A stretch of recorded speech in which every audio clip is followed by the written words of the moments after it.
Imagine o seguinte: um líder que usa o poder do Estado contra a sua própria população e fala em guerra, enquanto recebe orações dentro do próprio gabinete, que é tratado por apoiadores como alguém escolhido por Deus e que governa com um livro sagrado debaixo do braço.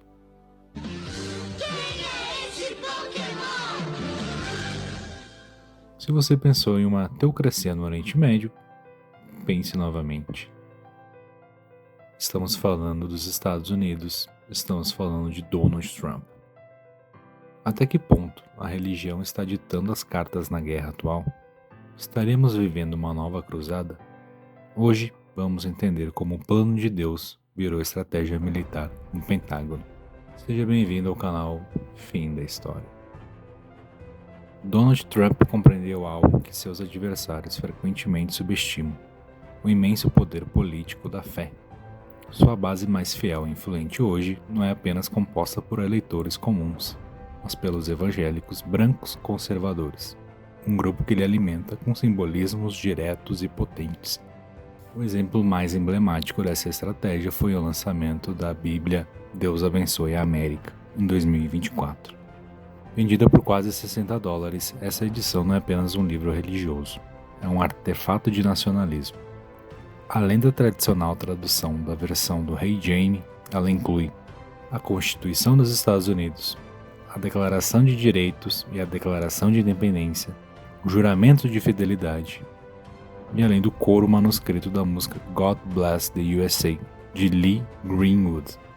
Introducing the limited edition God Bless the USA Bible, inspired by Lee Greenwood's hit song and the most recognized patriotic anthem in America, God Bless the USA. The God Bless the USA large print leather-bound King James Bible also contains America's founding documents, the U.S. Constitution, the Bill of Rights, the Declaration of Independence, and the Pledge of Allegiance, along with a handwritten chorus to Lee Greenwood's song, God Bless the USA. Ao promover o produto com o slogan "Precisamos fazer a América orar novamente", Trump funde a identidade nacional com a identidade cristã de forma indissociável. No entanto, a santidade do produto esbarra na realidade econômica.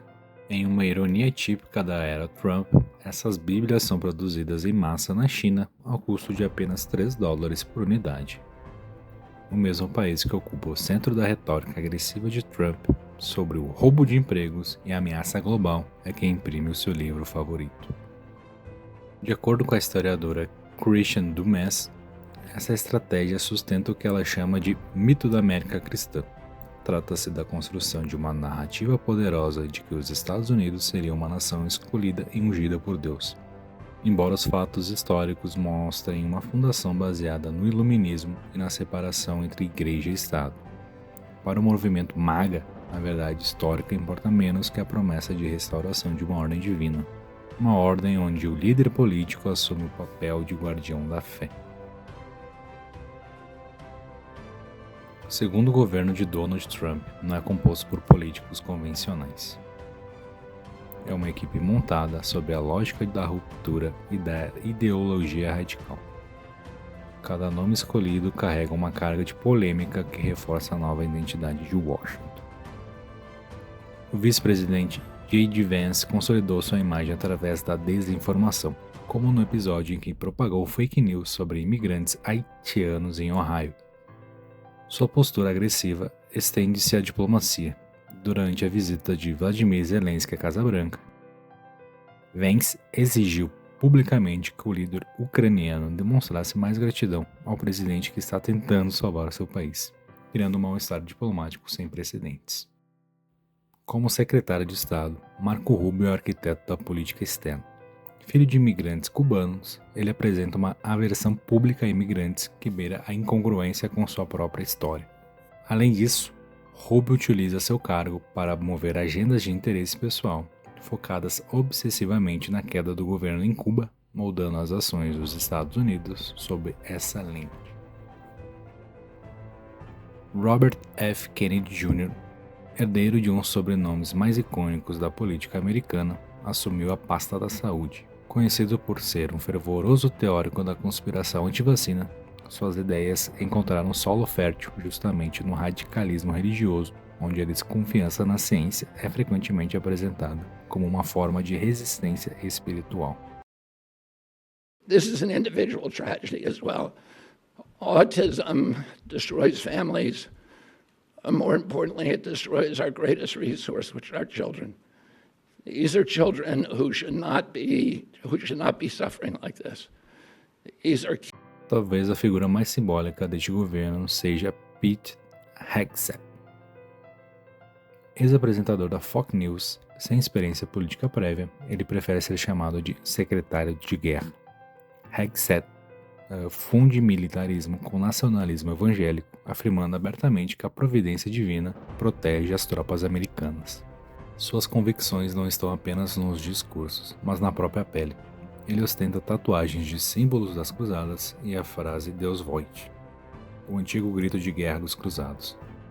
Hegseth institucionalizou a religião no Pentágono, promovendo orações mensais transmitidas a todos os militares e convidando pastores que defendem abertamente a transformação dos Estados Unidos em uma teocracia cristã. Recentemente, o The Washington Post revelou que ele chegou a banir fotógrafos da imprensa após a publicação de imagens desfavoráveis, priorizando sua imagem pessoal, mesmo em meio a ataques militares que resultaram em baixas civis no Irã. Um dos pilares centrais para entender a atual transformação dos Estados Unidos é o Projeto 2025. Trata-se de um plano estratégico formulado pela Heritage Foundation, um dos think tanks conservadores mais influentes do mundo. Com sede em Washington, a fundação tem como missão histórica promover o livre mercado e os valores tradicionais. Mas o Projeto 2025 leva essa agenda a um novo patamar de radicalismo. Financiada por gigantes do setor de combustíveis fósseis, como a ExxonMobil, a Heritage Foundation é a voz ativa no negacionismo climático, tendo sido uma das críticas mais ferozes ao Protocolo de Kyoto. Agora, através do Projeto 2025, essa agenda se funde ao nacionalismo cristão. O plano defende restrições severas à liberdade reprodutiva, a revogação de direitos LGBTQ+, e a imposição de uma visão extremista de liberdade religiosa, que permitiria o uso da fé como justificativa para ignorar direitos civis e leis seculares. Embora Donald Trump tenha tentado se distanciar publicamente do projeto durante a campanha devido à reação popular negativa, suas ações no governo contam outra história. Logo no primeiro dia de mandato, Trump implementou propostas centrais do documento, como o ataque à diversidade. Assinou ordens executivas para extinguir programas de diversidade, equidade e inclusão no governo, provocando um efeito dominó que levou gigantes como Amazon e Walmart a encerrarem iniciativas semelhantes. Também a ofensiva climática. Sob o slogan Drill Baby Drill, o governo formalizou a retirada dos Estados Unidos do Acordo de Paris, cortou subsídios para energias renováveis e priorizou a expansão agressiva dos combustíveis fósseis. No fundo, esse projeto revela uma crença profunda da direita americana na providência, a ideia de que a riqueza e o poder são sinais de bênção divina. Para esse grupo, a elite não deve ser limitada por instituições democráticas, mas sim governar por um direito natural, exploração da terra e do trabalho. O Projeto 2025 não é apenas um plano de governo, é a tentativa de institucionalizar uma aristocracia moderna movida por convicções teocráticas. A noite da vitória na Flórida consolidou uma das imagens mais poderosas da era Trump. Cercado por bandeiras e uma multidão eufórica, o presidente declarou que sua vida havia sido poupada por Deus com um único propósito: salvar o país.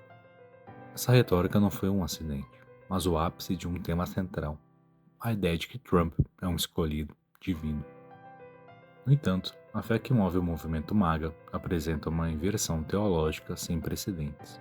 Não se trata mais do Estado se conformando aos valores da Igreja, mas sim da Igreja se curvando à vontade do nacionalismo americano. É a crença de que a liberdade e prosperidade dos Estados Unidos são propriedades exclusivas de um grupo específico, brancos, heterossexuais e incondicionalmente leais à nação. A diferença entre a direita religiosa de hoje e das décadas de 80 e 90 é fundamental. Antigamente, a política era um reflexo da teologia, Hoje, a teologia é construída para se encaixar em convicções políticas pré-existentes. Isso explica o paradoxo do apoio evangélico inabalável diante das transgressões morais e sexuais de Trump. Para seus seguidores, os pecados do líder são irrelevantes ou justificáveis, pois ele é visto como uma figura messiânica enviada não para salvar almas, mas para restaurar a hegemonia da América. No movimento MAGA, a coerência religiosa deu lugar a uma eficácia política absoluta, onde um líder se torna intocável por ser, supostamente, o instrumento de um plano maior. O perigo real dessa fusão entre fé e poder surge quando o discurso teológico invade a cadeia de comando militar. Para entender a profundidade dessa influência na política externa dos Estados Unidos, é preciso dominar um conceito teológico central. A escatologia é o estudo das últimas coisas, ou o destino final da humanidade e do mundo sob a ótica cristã. O que poderia parecer um exagero retórico tornou-se uma realidade documentada. Segundo relatos do jornal Democracy Now!, o clima em certas unidades militares é de fervor profético. Comandantes de alta patente têm invocado uma retórica cristã extremista sobre o fim dos tempos, apresentando o conflito entre Estados Unidos e Israel contra o Irã não como uma disputa estratégica por recursos ou influência, mas como uma guerra santa. A gravidade da situação é monitorada pela Military Religious Freedom Foundation, organização que zela pela separação entre igreja e Estado nas Forças Armadas. A entidade recebeu centenas de denúncias de militares preocupados com o tom messiânico de seus superiores. Em um dos casos mais alarmantes, um comandante de unidade de combate teria afirmado abertamente às suas tropas que, abre aspas, a guerra faz parte do plano divino de Deus. O presidente Donald Trump foi ungido por Jesus para acender a chama do Armagedon no Irã e pavimentar o caminho para seu retorno à Terra. Fecha aspas. Quando a estratégia militar deixa de ser baseada na diplomacia ou na dissuasão e passa a ser guiada pelo desejo de acelerar profecias bíblicas, o tabuleiro geopolítico se torna imprevisível. O Armagedon deixa de ser uma metáfora religiosa e passa a ser visto, por quem detém o poder de fogo, como um objetivo a ser alcançado. No tabuleiro do Oriente Médio, não estamos mais assistindo a uma guerra geopolítica convencional por recursos ou influências. O que está em curso é uma colisão em tempo real de três narrativas escatológicas que enxergam o conflito armado como um gatilho para o fim do mundo. De um lado temos o radicalismo evangélico dos Estados Unidos, que interpreta o livro do Apocalipse de forma literal. Para esse grupo, Israel moderno é o cenário da grande tribulação e o Irã é a Pérsia bíblica. Eles acreditam que a restauração de Israel e a reconstrução do templo em Jerusalém são pré-requisitos para o retorno de Jesus e o arrebatamento dos crentes. Nesse cenário, Trump é visto como um ungido, o homem agressivo capaz de desencadear o julgamento divino. Do outro lado temos o messianismo xiita, do Irã. Do outro lado do Golfo Pérsico, o regime de Teherã e partes da Guarda Revolucionária alimentam sua própria visão de fim dos tempos. Eles ensinam que o Imam Mahdi, o Messias oculto, e Isa, que seria Jesus, só retornarão após um período de grande caos e guerra. Para eles, a vitória final contra o Ocidente é uma promessa religiosa, o que torna o risco nuclear uma etapa aceitável para estabelecer sua justiça divina. Na outra ponta do triângulo temos o sionismo religioso de Israel. Embora represente uma minoria, grupos influentes na extrema-direita israelense, como o Instituto do Templo, acreditam que a guerra e rituais específicos, como o sacrifício da novilha vermelha, levarão à vinda do Messias e à restauração do terceiro templo no monte do templo Haram al-Sharif. Surge aqui uma contradição fascinante e sombria. Os evangélicos americanos financiam e apoiam Israel não por uma identidade cultural, mas porque acreditam que, no ato final, os judeus serão salvos através da conversão a Cristo. O governo israelense, por sua vez, aceita esse apoio por necessidade estratégica, mesmo sabendo que a teologia de seus aliados prefere o fim do judaísmo como o conhecemos. O perigo máximo reside na convergência desses desejos. Diferente dos diplomatas da Guerra Fria, que temiam a aniquilação nuclear, os atuais detentores de códigos e armas, influenciados por esses cultos apocalípticos, não temem o fim do mundo. Eles o anseiam. Para eles, o caos não é uma catástrofe a ser evitada, mas um degrau necessário para a salvação eterna. A geopolítica sempre foi sobre interesses e estratégia, mas hoje ela está sendo sequestrada pelo dogma. Quando a diplomacia dá lugar à profecia, o risco é de todos nós.